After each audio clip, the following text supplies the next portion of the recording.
और अब बात करेंगे चुनावी रणनीतिकार प्रशांत किशोर की।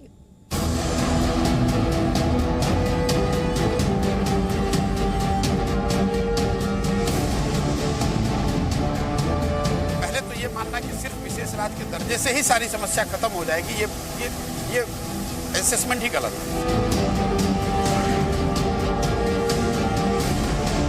नीतीश कुमार का 2 कार्यकाल रहा है, उसमें बिहार का विकास हुआ है, मैं तो इससे इनकार ही नहीं कर रहा हूं। मैं ये कह रहा हूं कि वो विकास काफी नहीं है। तो चुनाव रणनीतिकार प्रशांत किशोर लगातार सुर्खियों में हैं। खास तौर पर जो उनका बिहार मिशन है उसको लेकर खासी चर्चा इन दिनों हो रही है। तो आने वाले दिनों में प्रशांत किशोर की रणनीति क्या होगी और वो किस भूमिका में दिखाई देंगे, आइए उन्हीं से हम सीधे बातचीत करते हैं। प्रशांत किशोर हमारे साथ हैं और पहला सवाल प्रशांत जी आपके लिए, बिहार को विशेष राज्य का दर्जा दिया जाना चाहिए, ये मांग काफी वक्त से हो रही है और ये बिहार के लिए कितना जरूरी है और इसे कैसे हासिल किया जा सकता है?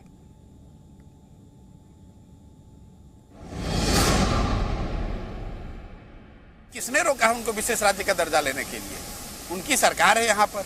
एनडीए पहले उनका ये था कि भाई हम विशेष राज्य, अगर मान लीजिए कि पहले तो ये मानना कि सिर्फ विशेष राज्य के दर्जे से ही सारी समस्या खत्म हो जाएगी, ये असेसमेंट ही गलत है। लेकिन अगर मान भी लिया जाए कि ये विशेष राज्य के दर्जा मिलने से बिहार की सारी परेशानियां दूर हो जाएंगी, तो भाई आप मुख्यमंत्री हैं, आपके जो मेन एलआई हैं, जिसके 2 डिप्टी चीफ मिनिस्टर हैं यहाँ, वो केंद्र में है, दर्जा देना उनको है और आपको मांगना है, तो आपको रोक कौन रहा है?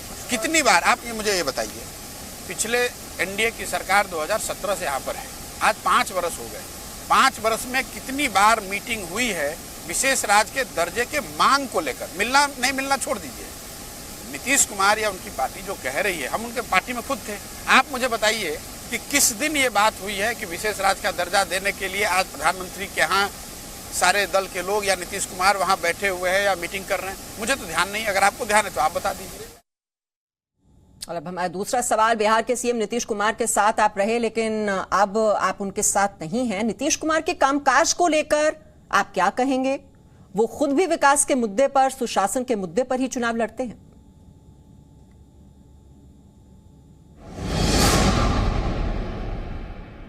समय जो लगता था वो बात एकदम कायम है कि जो नीतीश कुमार का 2 कार्यकाल रहा है उसमें बिहार का विकास हुआ है, मैं तो इससे इनकार ही नहीं कर रहा हूँ।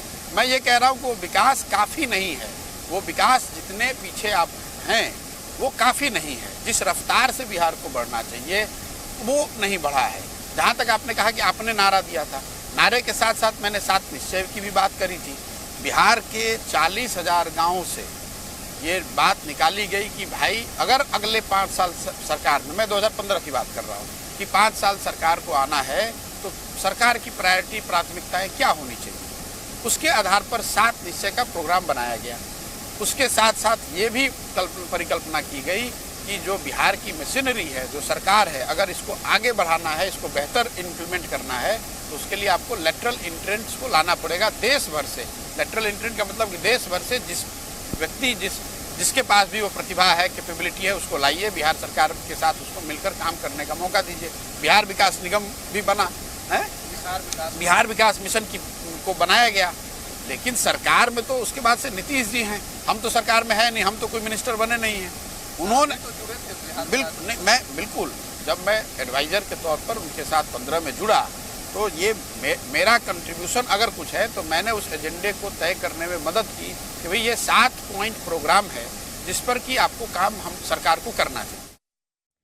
तो प्रशांत किशोर जो कि 3000 किलोमीटर की रथ यात्रा निकालने वाले हैं और वो पहले ये कह चुके हैं कि 17,000 लोगों से वो मुलाकात करेंगे और तब वो तय करेंगे कि आगे कैसे बिहार को विकास की राह पर उन्हें आगे लेकर जाना है। Presenting B news app available on Google Play and App Store. Download it now.